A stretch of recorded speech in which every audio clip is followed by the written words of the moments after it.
dit à la prison civile de Lomé, quelques étudiants, plus certains individus qui ont été déférés à la prison civile de Lomé.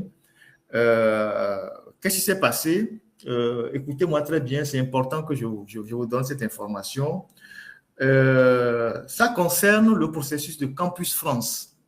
Vous savez que il y a des étudiants qui veulent venir en France pour poursuivre leurs études, soit pour faire des masters, soit je ne sais pas pour faire quoi. En tout cas, il y a des étudiants qui s'inscrivent, qui utilisent le processus de Campus France pour prendre des visas et arriver en France pour étudier.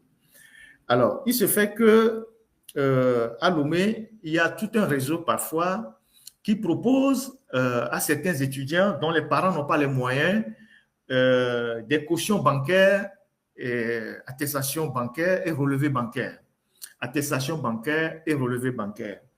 Donc, il y a des réseaux dans les banques, dans certaines banques, et qui proposent, moyennant de l'argent, à des parents ou à des étudiants de créditer leur compte, les gens qui n'ont pas d'argent sur leur compte, ils vont créditer votre compte et après, ils vont vous imprimer une attestation bancaire et un relevé bancaire pour mettre dans votre dossier pour aller déposer pour le visa Campus France.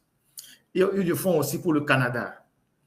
Il se fait que à NCIA Bank, je pense, c'est NCIA ou c'est pas, il y a une banque à Lomé qui a délivré plusieurs de ces relevés-là à ces étudiants, à certains étudiants. Moyennant, il y a quelques brebis galeuses dans les banques qui font ce boulot-là, qui délivrent des attestations bancaires et des relevés bancaires après avoir crédité le compte de ces jeunes-là, moyennant 500 000, 400 000, 300 000. Et ces jeunes vont déposer les dossiers à Capago et Capago transmet les dossiers à l'ambassade. Donc, au niveau du consulat de France, il a été constaté que les relevés étaient suspects. Alors, l'ambassade a porté plainte pour démanteler le réseau.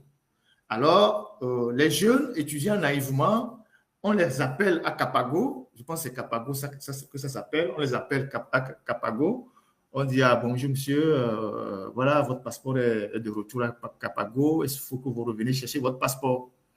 Et donc les jeunes, tous enthousiastes, ils prennent leurs petits moyens de déplacement, moto, taxi, ils courent, pensant qu'on leur a donné le visa.